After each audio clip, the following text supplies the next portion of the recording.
जिस्म के हिस्सों के नाम। Let's start.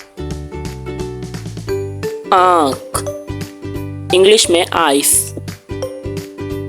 नाक, इंग्लिश में नोज, नाक। होंठ, इंग्लिश में लिप, होंठ। बाल, इंग्लिश में हेयर, बाल। दांत यानी टीथ, दांत। ज़बान यानी टंग, ज़बान।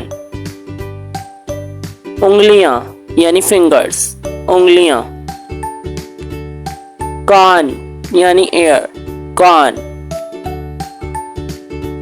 अंगूठा यानी थंब, अंगूठा। बाजू यानी आर्म, बाजू। टांगे यानी लेग, टांगे। पाँव यानी फुट, पाँव। सीना यानी चेस्ट, सीना।